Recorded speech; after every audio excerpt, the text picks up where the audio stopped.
নমস্কার বন্ধুরা, ব্রততীজ কিচেনে আপনাদের সকলকে অনেক অনেক স্বাগত। আজকে আমি একটা মজাদার রেসিপি নিয়ে চলে এসেছি, সেটা হলো সয়াবিনের কাবাব।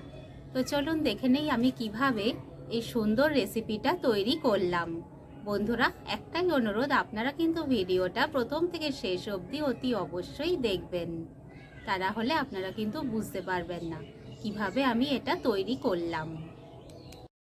সয়াবিনের কাবাব বানানোর জন্য আমি এখানে কিছু সয়াবিন নিয়ে নিয়েছি। এটাকে আমি খুব সুন্দর করে সিদ্ধ করে ভালো করে জল চেপে নিয়েছি। দেখুন, বাটির মধ্যে আমি এটাকে রেখেছি। এবার আমি এটাকে একটা মিক্সিং বোলে দিয়ে সুন্দর করে কিমা বানিয়ে নেব। দেখুন, সয়াবিনটাকে বাটার পর কত সুন্দর লাগছে, একদম মাংসের কিমার মতো।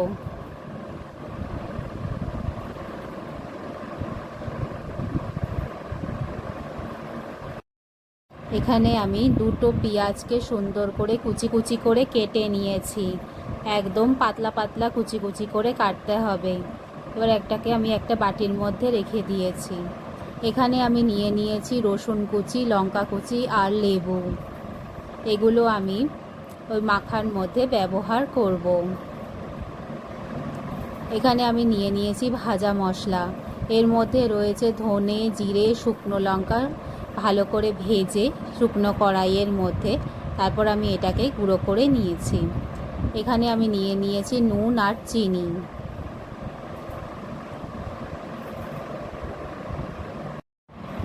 দেখুন, এই কিমাটার মধ্যে এবার আমি দিয়ে দিচ্ছি পেঁয়াজ কুচিটা।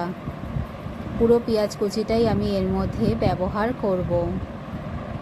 এরপর আমি এর মধ্যে দিয়ে দিচ্ছি রসুন লঙ্কা কুচিটা।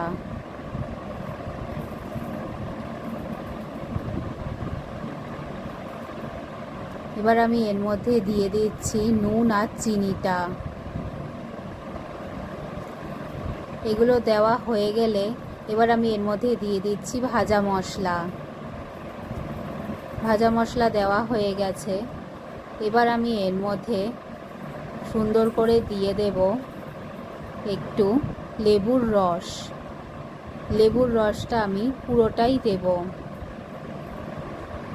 লেবুর রস দিলে স্বাদটা কিন্তু খুব ভালো হয়।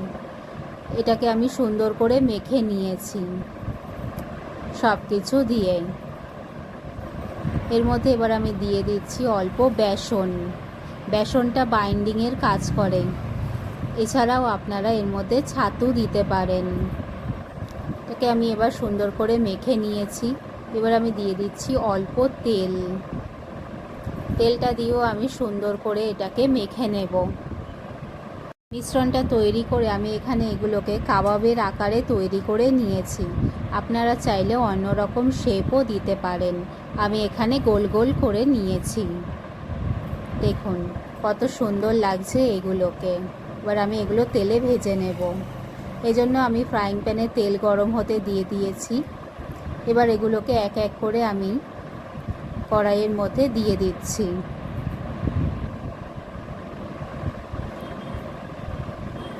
এগুলোকে কিন্তু আমরা শ্যালো ফ্রাই করে নেব, ডিপ ফ্রাই করার কোনো প্রয়োজন নেই। এবার উল্টে পাল্টে দু পিঠ সুন্দর করে ভেজে নেব।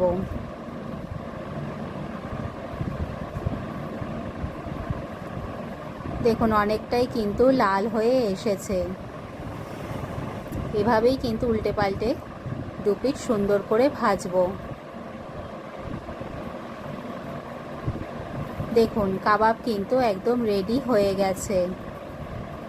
দু পিঠ সুন্দর আমি সেঁকে নিয়েছি। কত সুন্দর লাগছে দেখতে।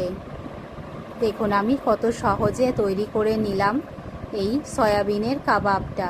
আমার ভিডিও ভালো লাগলে লাইক, শেয়ার, সাবস্ক্রাইব অতি অবশ্যই করবেন। ধন্যবাদ।